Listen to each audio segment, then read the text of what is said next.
Well, hello, and episode 3 of the Hive. And today we're going to be talking about the question of how do you communicate, how should you communicate, how should you be talking to furloughed workers. I think the statistic is that something like 80% of UK businesses are furloughing staff to a greater or lesser extent. So it's a big issue. Lorna, do you want to kick off on that?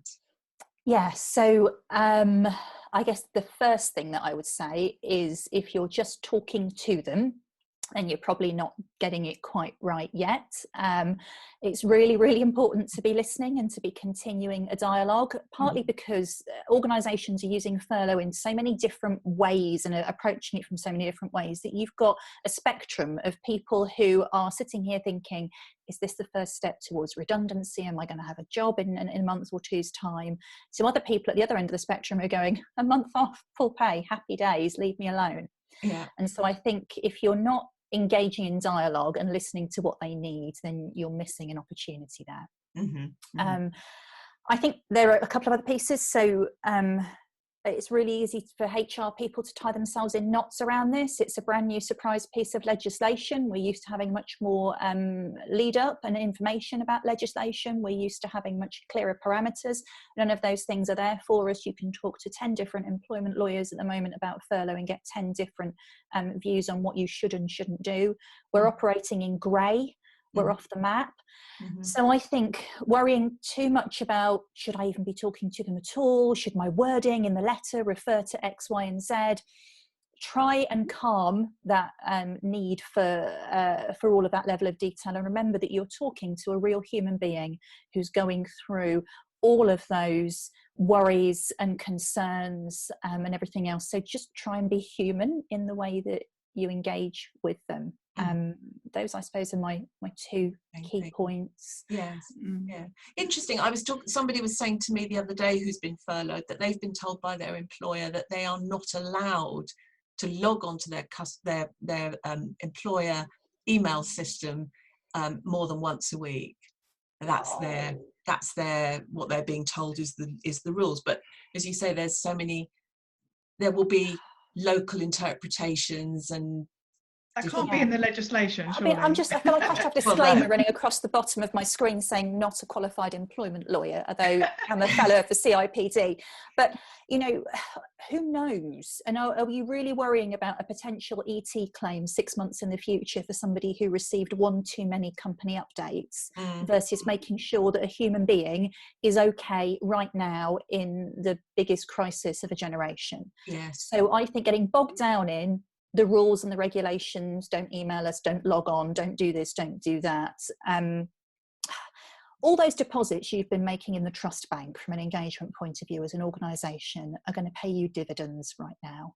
If you've got a culture of trust, if you have got a true culture of strong engagement with people who are involved and communicated with, and that's already there, then you don't need to worry as much about all of the rules and the structure. It's a real test of that at the moment, though.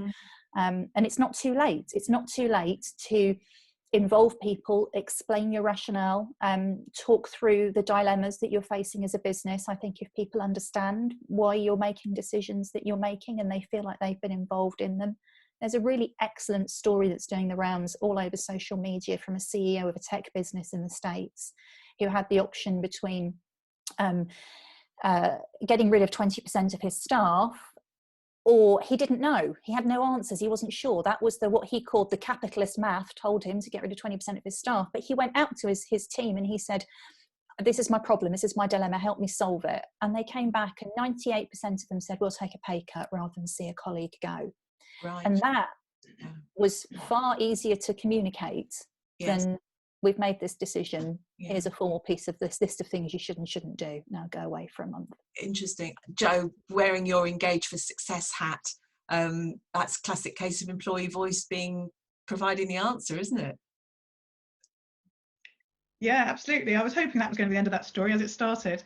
Interesting, we have somebody who's volunteering with us who is furloughed, and she was telling us that they're furloughing in rotation. So they're actually allowing different people to be working at different times to, I guess, get some continuity, but also to sort of share out the reduction in people being there, so that people, you know, all stay engaged.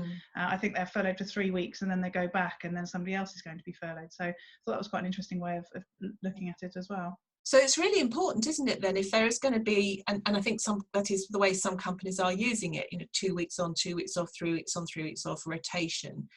There has to be some clear plan in terms of communication over that period, so that everybody is getting a consistent set of messages and messaging, so that if you're on week 1, you don't miss out what's happening on week 3, and the people on week 3 hear the same as the people on week 4, and all of that kind of stuff. It's got to be very carefully planned, hasn't it?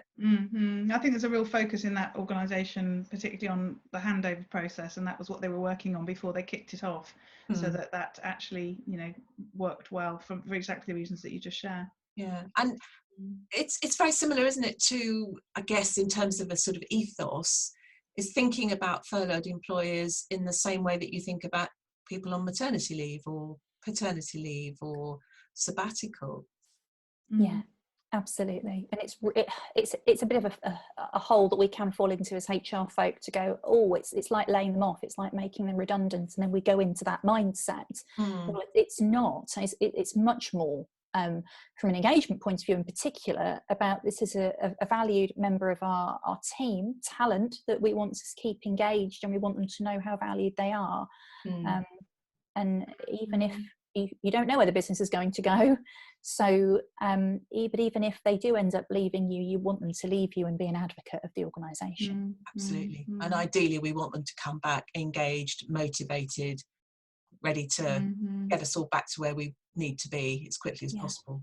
Absolutely. You mentioned, Jo, on something on LinkedIn, I think, about organisations where there's the opportunity to bring people in who've recently left and therefore can't be furloughed in their new situation or whatever, bringing them back in and actually furloughing them. And you were saying, you know, explain to me, if you're not doing that, why you're not. And I think that, from a point of view of engaging employees, is amazing as well, because that's actually really showing compassion, and, you know, because people don't have to do that, and it's probably more complicated to do so, but the fact that people are able to do it and are doing it will make a big difference in those organisations as well. Well, I think it's interesting, actually, because that whole point that organisations can take people back on and furlough them if those people had left to go to a new job which has ceased to exist.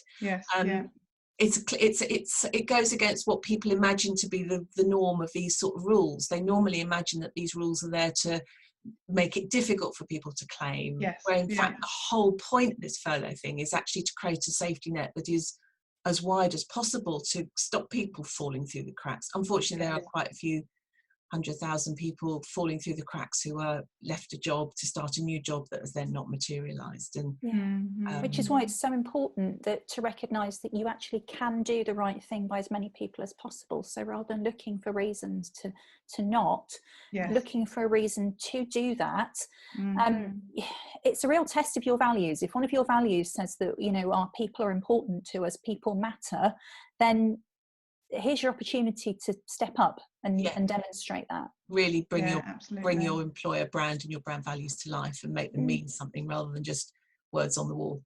Great. Absolutely. Lovely. Ladies, thank you very much. Another really fascinating conversation.